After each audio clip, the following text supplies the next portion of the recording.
The Sustainable Voice, bringing you big successes from small places worldwide. Hey everybody, welcome back to the Sustainable Voice. Leigh, how are you? I'm great. I'm doing great, Ashish. How Here are we you, my go. friend? I'm good. As of this recording, we're in June, and another month, another record on new subscribers, another record on new listeners. So, woohoo! To Woo! all you guys are subscribing, that are listening, thank you very much. And again, if you're new to this podcast, if you like what you hear, hit the subscribe button. Make sure you listen to us, follow us where you are. So if you're listening to us, subscribe, follow along with the episodes. We're on a tear right now in terms of episodes. We're covering lots of topics. We're annoying lots of people that we probably should be annoying. I'm not making any new friends, which I'm enjoying. And you know what? I haven't had any. We haven't seen any of those smarty comments, which are nice. I think our social media team figured out a way to scare them off, which is great. Good. Yeah. Okay. Or they stopped listening, and that's okay too, right? Yeah, that's okay too. Yeah, that's fine. Go listen to somebody else. I can recommend a couple of podcasts for you. Uh, but I for can't those, because I don't listen to them, but well, for those of you that are listening, the growing members of our family, appreciate it. Again, if you like what you hear, hit the subscribe button, hit the like button, and off we go. So we're talking about something pretty simple. What's the phrase that you hear the most that you get really skeptical when certain people say that to you? oh, Eh, trust yeah, me. yeah. So anytime somebody in IT says, "Trust me," okay, you stop, Mhm. right? Even no matter how well I know them, I go, "Yeah." I mean, our IT guy's amazing. Our IT department, they're amazing. So if they say that, I'm like, "Okay, no problem." But I'll still check a thing here or there. But it is right. It's like, "Trust me." You kind of feel, no, I'm not sure if I want to. That's a big red flag, I think, most of the time when we hear that anymore, at least. Well, so I have to tell you, there was this gentleman that years ago. I guess he was involved in our office. He was a contractor for the office, dealing in printers and different types of office tech and hardware and whatnot. So he kept me in the office. He was a nice enough guy, but we were trying to upgrade things and do different things. And I remember I was sitting at a different desk, and he came by to say hi and whatnot. I was like, "Hey, how's it going?" And then I remember I said something to him like, well, if you need something, with there. And I said, we need help on certain items with tech wise, but it's sometimes hard to find you. He goes, well, you can count on me, and trust me, if you need something, I'll be there. And then he put his hand on my neck, like the back of my What? neck, at the back of my neck, like the pat, like no, if you're talking to a child and you want to talk to me, you put your hand in the neck, like very gently, right? Yeah. Yeah. So he's standing behind me, and I generally, if I don't know you, I don't really like to be touched. You got a Um, bubble, huh? well, yeah, I'm not one of those guys. Like I'm Yeah. okay with that. Like, come shake my hand, whatever the case. But if I don't know you like that, maybe putting Yeah. your hand on the back of my neck, or maybe not the best idea, right? So he came up and he was basically like, "Oh, just trust me. It'll I'll be there for you." And he puts his hand and then starts like doing this, and I kind of turned around and I go, What? "Excuse me." I just turned around and I go, "Excuse me." He goes, "What?" And I go, "Are we? We're not cool like that." And so he just kind of looked at me. And he just kind of looked at me, and he goes, "Well, what do you mean? I just want to tell you that I'm here for you." I said, "Okay, well, be here for me over there."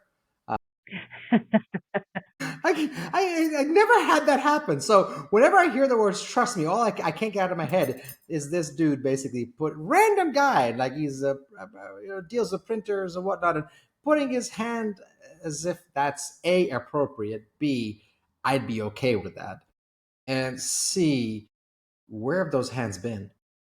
Oh You know. God. Now who? Oh my, now we're really going deep on this Yeah. one. So if I didn't have a bubble before, I definitely want one now. What's And that? now What's I that? can now see you've implanted that in me, and now Oh, it's every great. time I hear that, I'm going to think about your story. You need to go watch Meet the Family with Robert De Niro and Ben I love Stiller. that. I have That's what seen this that is. movie. This is Yeah. the circle of trust around my neck. This is you outside the circle of trust. You should not be touching my. I mean, literally. I mean, what do you say? I just turn and I go, is that something you do? Are we cool like that? Is that how we are? And she's like, well, no, I just wanted to pass a message. And I just kind of stopped and said, okay, if you're a salesperson, maybe not the best idea. Look, if you tap someone on the shoulder, no problem. There's etiquette around this, right? Hey, buddy, dap him up, do whatever, right? Yeah. Give him a high five, whatever the case. But on the back of their neck, really?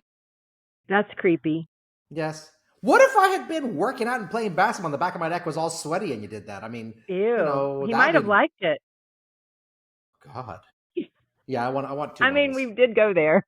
I want two bubbles. Yeah, like I said, I don't know where his hands have been. I mean, how many other necks has he touched? Does that mean I'm touching somebody else's neck now because it's through his hands? And is that what the internal transfer looks like? I mean, yeah. Yeah. So trust me has different connotations to me. Oh my God. Whenever Okay. somebody says that, right? Trust me, that's when you go, yeah, no. Really? Really? Really? Yeah. Should Can I? I Really? really? Can I? Go in that dark room. What could possibly happen? Trust me. Well, what could possibly go wrong? Hence, today, we are recording. Today is Friday the 13th. Trust me, everything will be fine. What could possibly It go wrong? will. I 100%. It's going to be fine. Now, why did you talk that up? So, See, now here's you put why. that out into the universe. Well, today's Friday the 13th. I watched the hockey game last night, and Taylor Swift was at the hockey game, and my daughter is now a hockey fan all of a sudden now, too, because Taylor Swift was at the game. So I don't know. Some people saying, well, because she was there, the Panthers lost. I'm pretty sure that's not why they blew a 3-0 lead. Just saying, guys, if any of our listeners are Panthers fans or knows somebody from the Panthers, can you please tell them, hey, listen, when you're up 3-0 in the second period, maybe hang on to that. I'm just saying. I'm no specialist. I'm no expert in hockey, but I was just thinking that being up 3-0 would probably make sense. So, but yeah, my daughter is now a fan. So today, Now, a hockey even though it's not her birthday or Taylor Swift's birthday, all things 13 are there. So Okay. to me, Friday the 13th has different connotations as well. Trust me, what could go wrong? Trust me. Yeah. I'll say it like that. Trust me. God, that's even worse. All right. So now that we've digressed completely down Now that we area, are completely off the rails. yes. Who else can we not trust? Well, let's see. Who else can we not trust? Okay. I'm going to make all the extremists out there really happy right now when I say government. They're going to basically jump up and down and go, yeah, you're right. They're the man. They're the oppressors. Hang on. Let's actually form a complete sentence around this. I want to tell you a story about what happened with me personally. And this happened at an area that we've talked about in this podcast before. It's a specific location we've talked about. I won't mention the location or the people involved here just for their protection. Because of the listener base we have, it's a great listener base, but I promised them that I would not mention them. There is a feeding program happening in this country. It's a country that's very special to me. There's a feeding program that's happening here, and it was one that was set up by the government, years ago. And it was set up by the government, and then inexplicably, this past September, it was turned off. Now, the community where the school is, they had gone to the parents and said, look, we don't have any more food here. Can you help for your kids coming to school? Can you help? Now, mind you, this is the second such project in this country. In this other school, the kids just disappeared. Some of them disappeared for 2 months, 3 months, 4 months, 6 months because there was no food. So food is not just the lifeblood, it also seems to be a gateway to be able to help more children. Not put your hands on the back of their neck and say, trust me, but to help them. Just saying. But the ability for them to do, to be able to feel safe.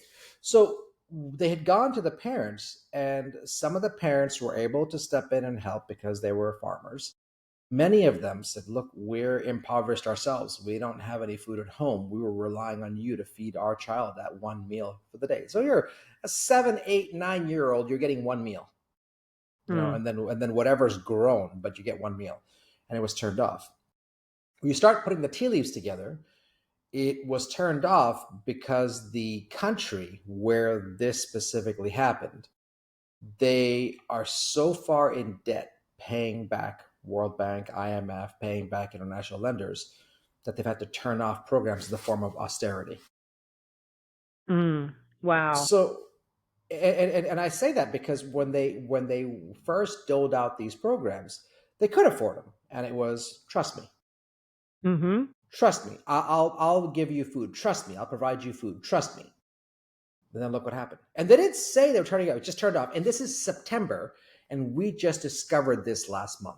So from September until last month, this school has been surviving on hope. Did the hope that the government would turn it back on? Yes, yes, Hope that yes, they some would turn it on. angel would. Okay. Yes, yes, yes, yes to All everything the you're about hope. to say. Yeah. Yeah. And it's Mm. and they went to their student body first, went to the parents of their student body first. These are all local farmers, and basically said, can you help? And Mm-hmm. the ones that could. But the problem is the ones that helped were only had enough to help their children. So imagine you Mm. being a 9-year-old. Three things have happened. One, the government has basically told you, sorry, we can't afford to feed you. We're paying back international loans that we were forced to take, paying back these loans over your food, over your nutrition. The second thing that's happening is you're now segregating the parents over the haves and have-nots. Mm. Not intentionally, but it's happening. And that causes conflict and strife within the community, because these are all a close-knit community of farmers. And you're not talking about 10 kids, 50 kids. You're talking about thousands here Mm. in about 10 different communities. Then the third thing that happens is you're a child in the school and you're sitting at lunch and you're having to watch somebody else eat and looking at them, hoping they'll split their sandwich with you or split their meal with you in whatever form. And I remember having experienced the last one really personally. So, do you remember when we were talking about during the pandemic how I had taken my family to Colombia, to the islands around Cartagena to help to volunteer with the Navy? So, we were on Tierra Bomba, and my daughter was, they had given lunch packs to everybody, and my daughter, there was a sandwich in there, and there was some chocolate cake in there. And there was this little girl who was just looking.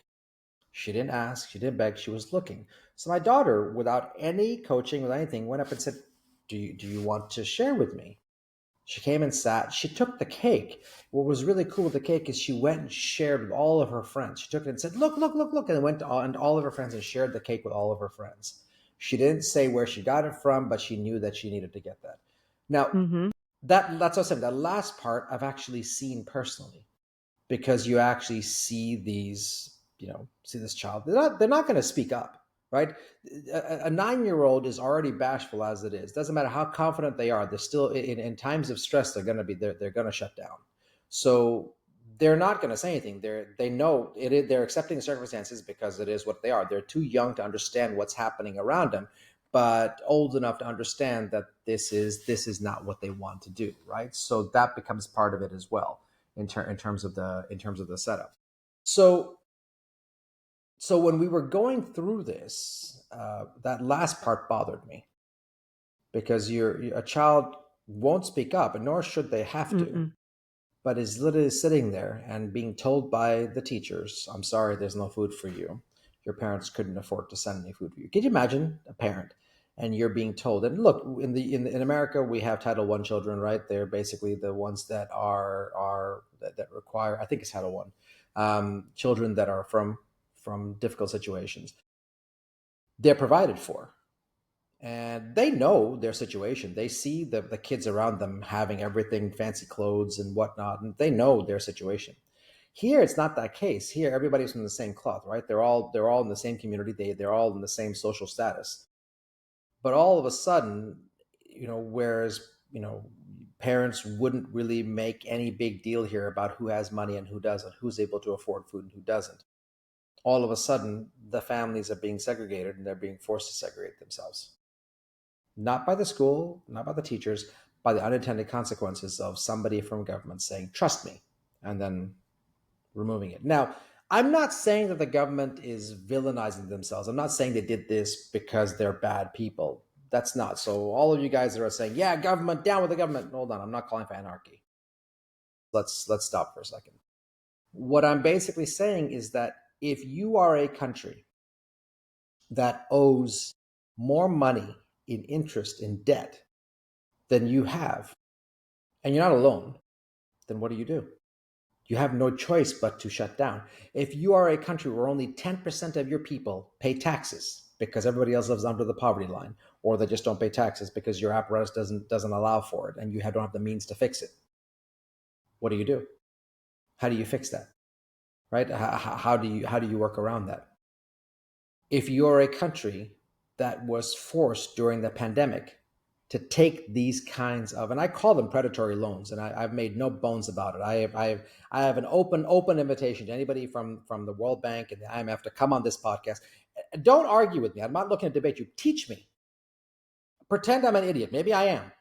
Teach me how you're able to set these terms and how you are unfairly judging one country versus another. How do you let one country default 9 times to give them more money, and how do you let another country just cut off their credit line and say, no, pay us back right now or else? How do you force a country that owes you money to go borrow money from another country that you know is going to economically overpower them? How do you allow it? Where's the oversight? Where's the independent oversight? So I just explain that to me, please. And I'm counting on our growing listener base that eventually we'll get somebody on here, and you could, especially if you're a chartered financial analyst, please come on here, school me. I want you to teach me. Maybe you're going to get me to understand. But I tend to agree with professors like the one from the University of Pretoria who's calling for independent oversight. I'm agreeing. I tend to agree with parties who are calling for the World Bank and the IMF to actually have clear, unbiased judgments against countries near and far, meaning that they don't treat one country differently than the other. They don't let one country put a gun to their head and say, do this or you're not going to get paid back. There's a myriad of things. I'm calling for an independent body to oversee so that the leadership of these organizations are not swayed politically one way or the other. Right? I don't care if you're a conservative or liberal. It doesn't make a difference. Do you think that child cares? And that's something, by the way, because this is going to happen. Every time I bring this up in conversation, somebody says, well, it's because of this party or because of that party. And my answer to all of them is this. And I'm not going to censor this, so I apologize. Anybody who's listening. A 9-year-old kid who's watching their friend eat because they get no food, because the government shut down their food, because they had to pay you back. My question to you is, do you think they give a shit what party you belong to? Yeah, right. Do you think they really care what your beliefs are politically? I could care less, and I have food on the table. What do you think they think? Right. Right. And this is one that I'm not even annoyed. I was disappointed because we got involved in stepping in. The people I work with got involved stepping in to bring food to these schools. And we're ready to do more. We're ready to step in and do what the government didn't do. Right. We're not here to villainize the government for this country. We're not here to villainize, with the decisions they made. Who knows why they made these decisions? Could be corruption, austerity, you name it. And I'm sure corruption is part of it. I'm sure that's part of it as well. Mm-hmm. But we stepped in. We delivered the food. We're ready to deliver more. Whenever they ask, there's more. So if the government doesn't restart the program, these children are going to get food again. So the people I work with had these big 18-wheeler trucks show up with the care supplies, the food supplies show up, and these kids were ecstatically happy, right, in terms of it. But it teaches them from a young age that they're supposed to be dependent for their life, that they have to be dependent on foreigners if they want to actually do anything in their life. And that's not the message to teach kids. Wow. You think so? You Yeah, think that's it? absolutely. Are they aware that was foreign aid that helped them? They are. Yeah, because I okay. got video of the deliveries when the kids, Mm-hmm. and they were grateful. That's the one thing about kids. You can't take their innocence. I mean, you can, obviously, but at this age, they are so innocent. They're naturally grateful, right? Yeah. Naturally grateful. There's no jade to their view of the world. It hasn't been jaded yet, right? It is not. They don't have blinders on. They're innocent, and they're grateful, and they you're so that part is being rewarded, but then you're teaching them through inherent behavior, right? If Darwin's theory of evolution is true, which I believe it is, then evolution works both ways, isn't it? If these children Yeah. are actually being taught that, hey, you're not going to get you, somebody else is going to be giving you meals because your parents can't do it. It's not your parents' fault. It's not the society's fault. It's just life. It is what it is. You are where you are, right? It is what it is. Uh, and if that's the case, then what are we teaching this child? That, hey, don't worry about working hard because somebody will be here to feed you. And if you do work hard, that's great. But remember, you're always going to be relegated to this kind of lifestyle. This is going to be where you belong, no matter what. This is going to be it. And and I know this because in this same country, when you go to other territories, some of the people, as they grow up, these kids, as they grow up to become adults, the first thing that you hear when I talk to them, and I've had multiple conversations with them, one of the first things you hear is, well, we appreciate your help, but we don't know when you're leaving. Yeah. Right. So they're guarded. Yeah. Thanks, but are you going to do to us what everyone else has done to us? Right. Exactly. Because they do start seeing the world as they get older. And then all of a sudden it's like, hey, why are you helping me? Is it because of you want to make yourself feel better, or is it because of anything else? And that's the part where, if you're going to tell somebody, trust me, those words have powerful connotations, negative and positive. And if you don't mean it, don't say it. Right? Yeah. Just don't say it. And I think that's a part of it, right? These kids were still smiling. They were smiling. They were there. Some of them, it's again, you're 9 years old getting one meal a day, right? So nutrition's already an issue, but you're smiling and saying thank you. And there's this part that we have to be careful, that we have to be very careful for, right? Which is this savior complex. Yeah. Right? You've heard this. I mean, what when I say that, what comes to mind when I say savior complex? What comes to mind? Well, I mean, just that they're gonna they come to expect that somebody's going to swoop in and save them is what I think. Right. That Well, it, that's part of it. I see. You're saying that the saviors, the Yes. the the the rush that they get out of, Yes, you swooping got into, it. yeah. You got it. It's you're not doing it for the purest of reasons. You're doing it because you want to be able to boast to everybody, here's what you've done, right? This is one where, and again, it is natural for everybody to tell stories about, oh, I stepped in and I did this. I remember I was teaching. I was stepping in to teach 3 classes at the high school here on travel and tourism. It was actually pretty cool. Although I realized that high school students today are very different than high school students. Yeah, they're built different. That's for you. I'll tell you. And when I asked them, I said, tell me about a time that you've helped somebody else. It was amazing. The stories I got more often were, well, I saw this homeless person. I gave him money. Great. Okay, fantastic. But I wanted to go deeper. There was a student that was from Guatemala. She didn't speak any English, and I thought she was falling asleep and whatnot. So I asked. I said, "How come?" I called on her, and so her friend in front said, "Well, she doesn't speak any English." So I taught the rest of the class in Spanish for her. I remember. Yeah, Right. yeah. It was cool. That's so It was awesome. cool. And you know what? Her eyes lit up. And you know what she was talking about? When I talked to her about, we talked about Mayans. And I said, well, it's because of you that the world has this. Because of your people, the world has this. Thank you so much. She was beaming ear to ear.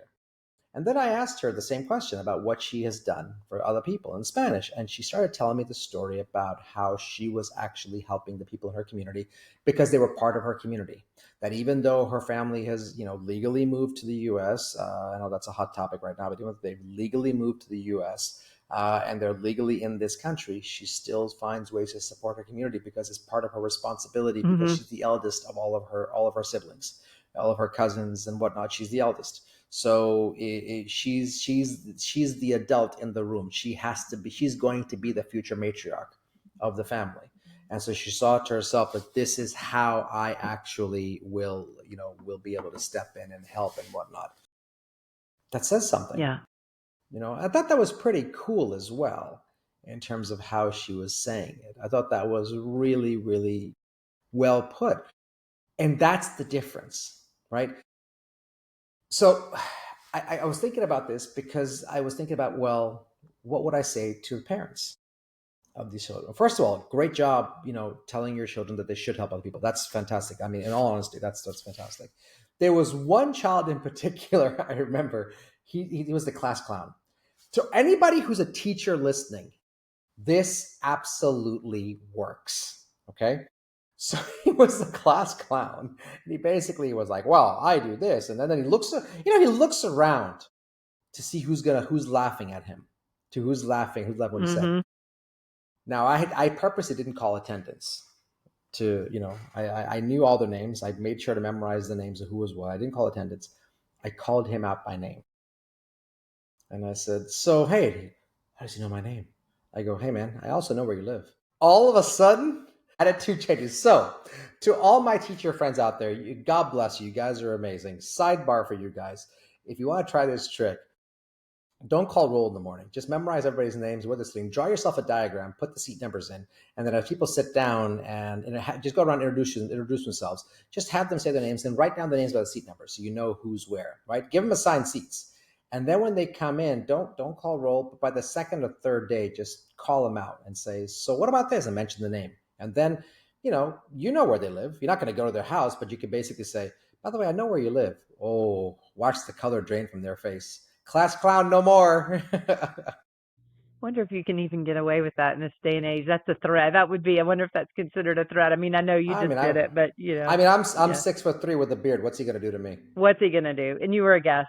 You were a guest. Exactly. I had nothing to lose. I have to tell you, I have a lot of empathy for. I know we need to wrap this up, but I have a lot of empathy for parents who are dealing with food insecurity for their children. I have to tell you two stories. I'm so proud of my girls, and I don't really have any regrets for their education or anything like that. But I have two moments of shame and embarrassment as a parent, both around food. So Isabel, when she was in kindergarten, now it was years ago that I was in school, and when I was in school, you brought your little quarters to school and you bought your milk or your ice cream sandwich or whatever. I didn't know that it's all digital now. They have cards that they swipe, it's attached to their student ID. I didn't know that. I missed the paperwork on that. So kept sending my child with 2 quarters every day the first week of school. Well, what and grade every was she day, in? Kindergarten. She was kindergarten. Kindergarten, She right? was Okay. 5. Yeah, she was Okay. 5. She was a young kindergartner. She started school a little early. And so every day the lunch box would come home because I would send her with her lunch. Lunch box would come home with those 2 quarters in it. And so I finally said, honey, do you understand this is what you use to buy milk? And she said, Mommy, I give them this and they won't take my money and they won't give me milk. Oh my gosh. And I didn't realize, I felt so bad. How many About days? a week. It was about Oh my a week. gosh. Okay. I thought we were having trouble understanding what, the concept of money and all that. But anyway, I was so embarrassed and ashamed that I had not figured out, and also annoyed that they wouldn't put a note in there or something like, we don't take, but it was milk and it was 50 cents. And it just upset me so much. And then related to that, by the time Caroline came around, I understood you had to have money on your lunch account. Well, they were only allowed to eat lunch at school 1 day a week. And they could pick the day, but otherwise I sent them with lunch. And I lost track of how much money Caroline had on her account. So she had chosen this day because the food was certain kind of food she was excited to eat. She got there and she did not have enough money on her account. And so she was given a dry cheese sandwich, like just a white bread cheese sandwich, because that's what kids got if they didn't have money on their account. And so I just thought, I was so crushed because I thought, now everybody knows Caroline doesn't have any money because she had to eat a cheese sandwich. So those are my two. I have a lot of empathy for parents who are, constantly dealing with because that would I just pull the rug out from under me. Yeah, but you see how it made you feel, right? I mean, you were gutted. Totally. And even now, I still feel the same. I'm still Yeah. gutted. Yeah. Yeah, and now think about those parents who genuinely don't have anything. Yeah. And your school is coming to you and saying, well, I know we're supposed to provide food for your children, but our aid's been cut off and we Mm-hmm. can't explain why. Nobody's telling us why. Would you be able to provide food for your family? What do you do? Yeah. How What, horrible. yeah, what can you do? And the school doesn't have even cheese and white bread or anything to give. I mean, Mm-hmm. you're putting, and look, these kids are going to be able to, I mean, they're going to be able to tell this story. Those who are able to succeed through this environment and make something of their lives as they get older will have a pretty powerful story, right? I remember watching a TED talk at that time, a 13-year-old Maasai from Kenya Mm.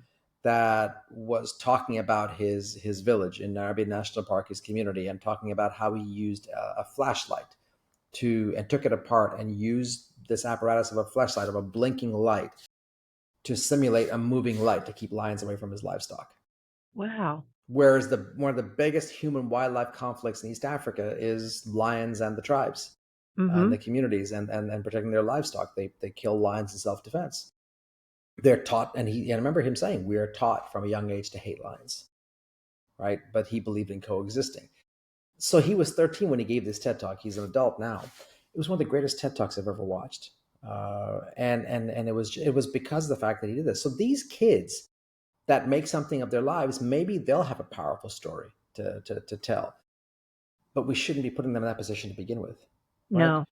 So here's a stat I'll share with you. I was just at a sustainability summit. It was a really amazing summit. Some of the greatest thought leaders in the world, and I was absorbing all that they had to say, which I thought was incredible. And it was some great starting points on conversation. There is a stat that I shared with them that seemed to resonate. It's one that I picked up on just I think it was an article, but then I just started doing research, just regular research that I picked up on it. What's the world's population? Take a wild God, guess. you always ask me this kind of I stuff, do. and I I'm know. just like, I live in a vacuum. I don't even know. 8 billion. Okay, let's go with 8 billion. Okay. What is it? I don't know. Maybe it is 8 billion. I just like to ask you. I don't know what the answer is. I think it's between 7 and 8 billion, right around there. Okay. So I know that's about right because I knew it was 7 at one point. I think it's grown closer to 8. Okay. So let's say 8 billion. There are 3.3 billion people in this world. Those of you listening, write this down. Just maybe put it somewhere you can see it every single day, okay? Please, with my respect, write it down. 3.3 billion people in this world that live in countries that spend more on debt, on interest payments on debt, than they do on healthcare and education combined. 3.3 billion people. That's almost half the world's population that live in countries where they spend more money on paying back loans that they didn't need to take in the first place because of whatever terms those loans came with. And I call them predatory terms.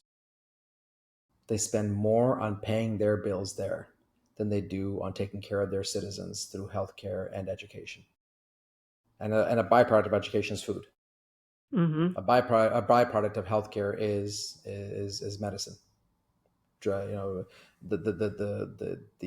disease treating drugs that seems like they're attainable to any of us here, but they're not accessible in these countries. And this is the world we live in, but and I don't care what side of the aisle you sit on. I don't care what your politics are. I could really care less. But I've yet to have one politician in the world, doesn't matter what election, what country, I've yet to have one politician restate that fact. It's not a new fact. I've yet to have one politician restate that fact. Here we are talking about all the different things that we deal with, and there's a litany of different topics from this. And look, national security is one of them. There's a whole bunch of serious ones, absolutely. Why is this not part of that list? And here's why I say it. Nobody stays on top forever. Nobody stays number one forever. At some point in the next 100 years, 1,000 years, whatever that time is, we're going to be one of those 3.3 billion people. This country. right? I'm not saying it's going to happen in our lifetime, but it is inevitable. That's the cycle of evolution, the cycle of life. It's inevitable. It's going to happen. You know why? Because the basic thread that you look at families, every generation has it easier than the previous until one of them just messes it up and the cycle starts all over again. Mm. The same is true for countries. Every generation is further ahead than the previous, except these countries where they're getting further and further into debt. And they're being taken advantage of by everybody in the world, right? And that becomes part of it as well. So understanding that is key. So those of you listening, please, I hope you wrote that down. 3.3 billion people in this world. They live in countries that spend more money on interest payments on debt than they do on healthcare and education. Those of you listening to us since episode 1, you know I'm very passionate about this. I talk about this a lot. And this is what I would like to have explained to me. Anybody who is involved with the IMF and World Bank, I'm not here to attack you. I'm not here to do that. I do have my thoughts and I do want to have a conversation with you. But explain to me how you are allowing a country, forcing a country to pay back. And I'm not saying they shouldn't pay back. If you're taking a loan, you should pay it back. Absolutely. But how do you not do a credit check on the country and find other means to help them? Aid is aid. Loans are loans. If a country was a person and that person was in this kind of a financial situation, would you loan the money to buy a car, to buy a house? Or would you then find other ways to help them? So think about that. That's a good distinction. 9-year-old kids should not be having to watch other kids eat. 9-year-old kids should not be sitting in a lunchroom in any country, sitting around and wondering why they don't have something the other kids do. 9-year-old kids should not be sitting in a lunchroom forcing their families to be staggered according to class, society class, and how much money their family has. That's not right at all. Well, it's even happening right here at home. So it's, it's a global issue. Absolutely right. Insecurity. Yeah, absolutely right. So we're gonna wrap that up with 2 public service announcements. One, when you meet somebody in office, don't put your hand in the back of their neck. Don't just say trust me. don't say trust me unless you mean it, and don't put your hand in the back of their neck. Those are the 2 public service announcements. And don't take 50 cents to school thinking they're going to sell you anything. They won't take your money. Your money's no good at school. That's right. It was not good there, and they won't tell you why. They won't tell you where it's going or where it's supposed to be used anyway. So there's that. Right. That's right. Well, it's good seeing you. Yeah. Good having this episode. To all of our listeners, thank you again for listening. It's been great. And remember, till next time, open your eyes, look around, and see what's around you. Maybe you can make a difference. Take care. Bye, everybody. Thank you for listening to The Sustainable Voice. If you have a success story of your own, please reach out and share it with us. Would love to hear from you. See you next time.